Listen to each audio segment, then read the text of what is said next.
We have reached the point in this administration where the legal defense strategy has officially crossed the line from aggressive lawyering into pure, unadulterated farce. And if it wasn't so incredibly dangerous, it would almost be funny. Because look, we are used to the gaslighting. We are used to the spin. But what is happening in a DC courtroom right now is different. We are watching a federal judge, Judge James Boasberg, slowly, methodically, and very publicly peel back the layers of a cover-up that involves the Department of Homeland Security, the Department of Justice, and a frantic attempt to hide the truth about an illegal deportation order. And the person sweating through their suit right now isn't some low-level staffer. It is the Secretary of Homeland Security, Kristi Noem. Let's be very precise about what is happening here, because the administration is banking on the fact that civil procedure sounds boring enough that you'll tune out. Do not tune out. Here is the reality. A federal judge is actively investigating whether a sitting cabinet member committed criminal contempt of court. This isn't a headline from a fever dream. This is the docket. Judge Boasberg wants to know if Kristi Noem looked at a direct order from the judicial branch and essentially said no. And the reason we are here, the catalyst for this entire constitutional showdown, is honestly one of the most cynical excuses I have ever heard in my life. Go back to March. The administration is rushing to deport Venezuelan migrants. They are desperate to get these planes off the ground to hit their numbers. Judge Boasberg steps in. He issues an oral order. He says clearly that if these planes are in the air, they need to turn around. He halts the removal. The administration's response? They kept flying.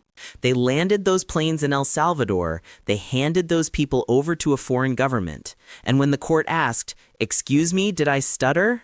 the Justice Department came back with an argument that boils down to this. Well, Your Honor, technically, once the wheels left U.S. airspace, those people were already removed, so your order didn't count anymore. I want you to sit with that logic for a second. They are arguing that the executive branch can escape the jurisdiction of the federal courts simply by moving fast enough. It's the catch-me-if-you-can defense. They are telling a federal judge that his authority stops at the cloud line. If that argument holds, there is no rule of law. There is just a race to the exit.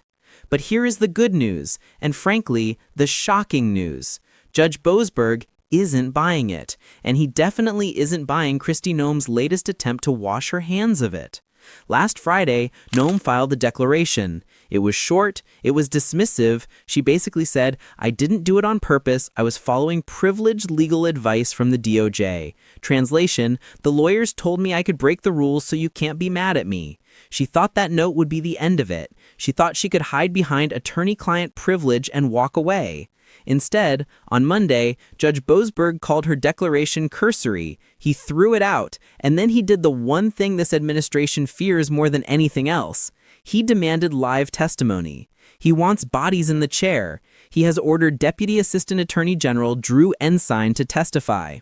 But more importantly, and this is the part that turns this from a dispute into a scandal, he wants to hear from the whistleblower. Erez Reuveni. Remember that name. He was a career DOJ attorney. He wasn't a partisan hack. He was a guy doing his job. And he claims he was fired because he refused to lie to the court. He alleges that top officials, specifically people like Emil Bove, were walking around suggesting that the administration should just tell the courts to, and I'm paraphrasing here for the sake of the algorithm, go screw themselves.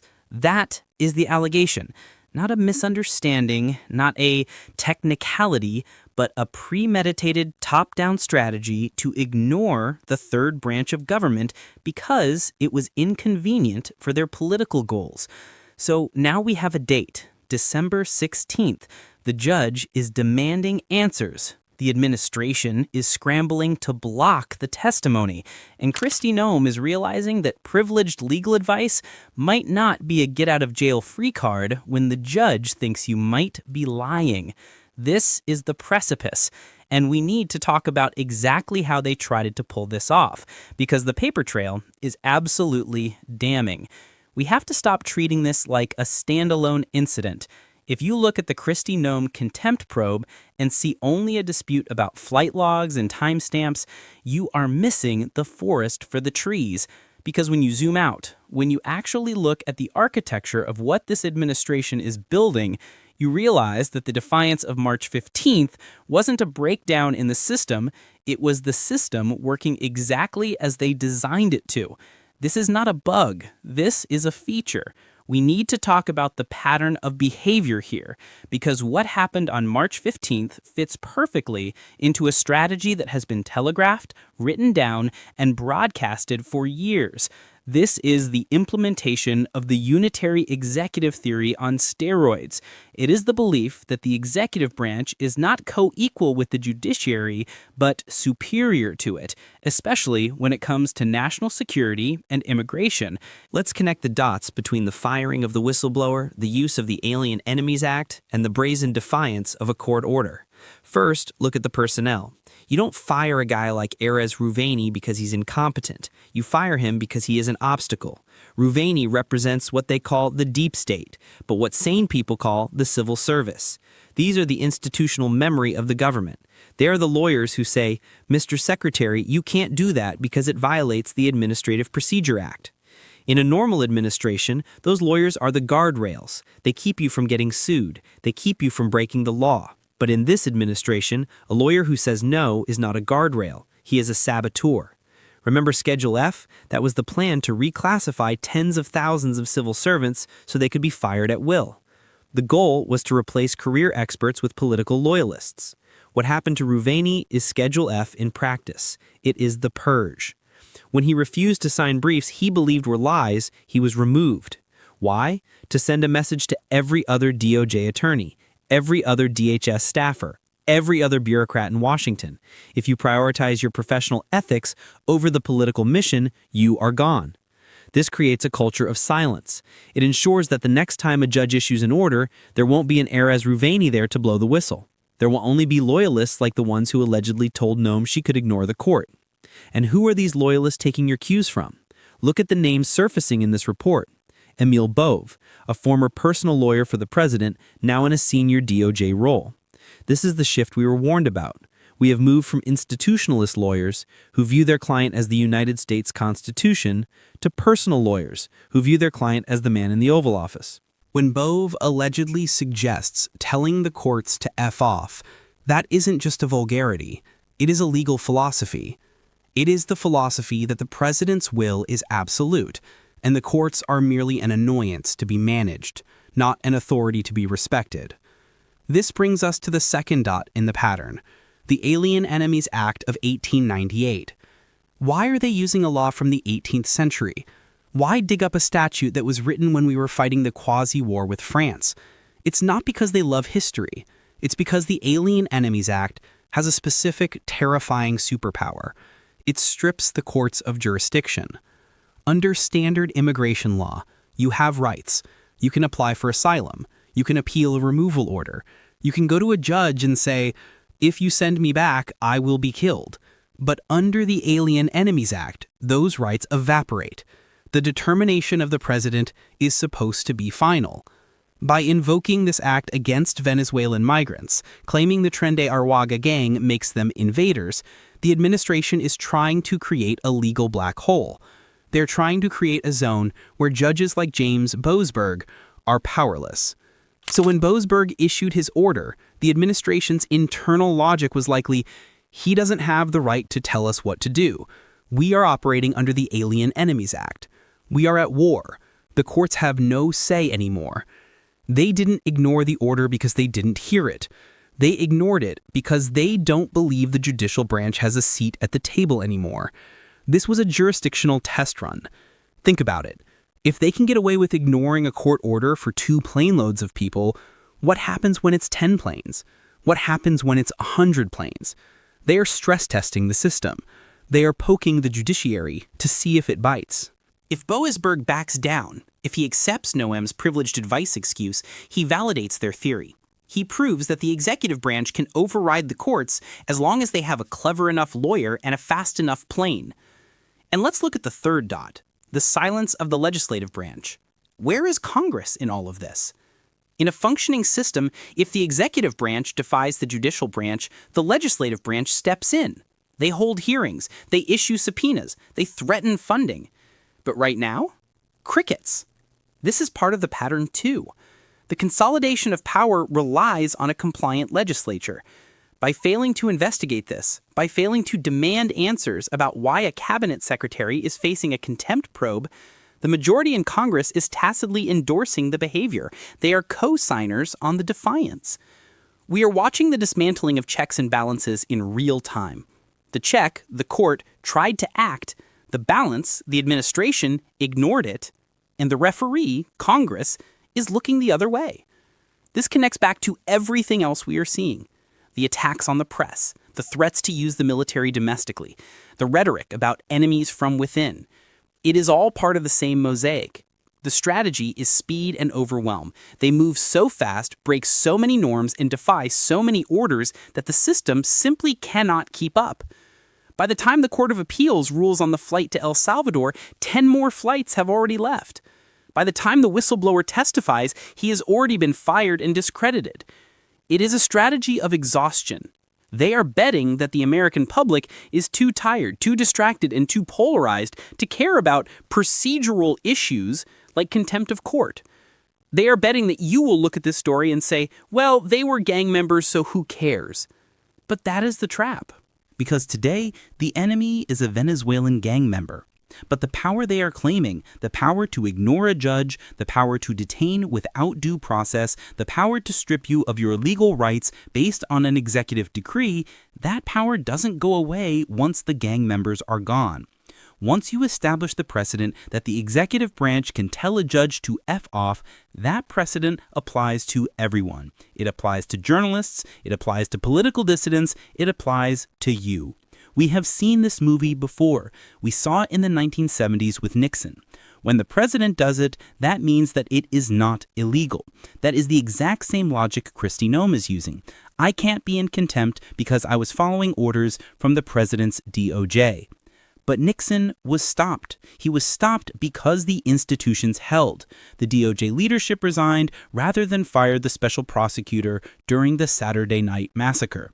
The Senate held hearings. The system worked. This time, the DOJ leadership isn't resigning. They are the ones allegedly giving the illegal orders. The Senate isn't holding hearings. They are confirming the loyalists.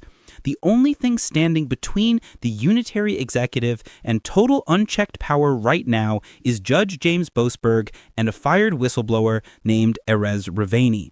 That is why this December 16th hearing is so critical. It is the system's last gasp of accountability. It is the moment where we find out if the rule of law is still written in ink or if it has been rewritten in pencil, ready to be erased whenever it becomes inconvenient. They have shown us their playbook. They have shown us their pattern. The question now is, what happens when they realize no one's going to stop them? So where does this end? What is the end game here?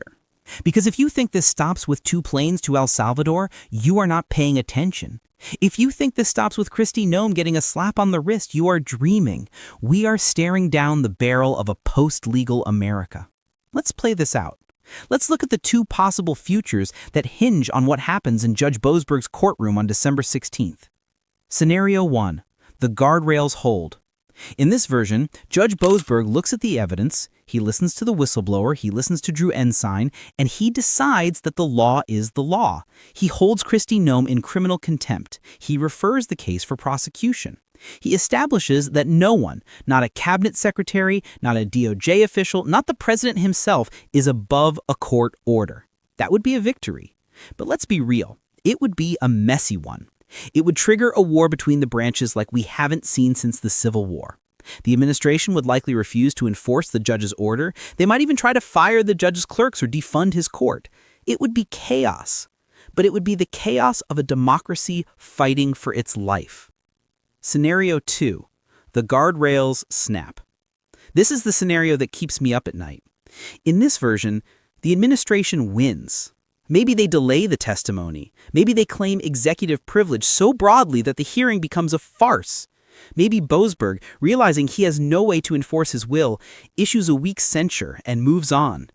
If that happens, if Kristi Noem walks away from this with nothing more than a bad headline, then the message is sent. The precedent is set. The message is the judicial branch is optional.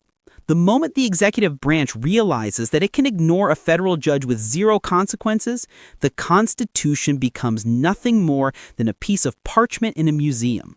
It loses its power. And once that power is gone, it is gone forever. You need to understand what that looks like for you.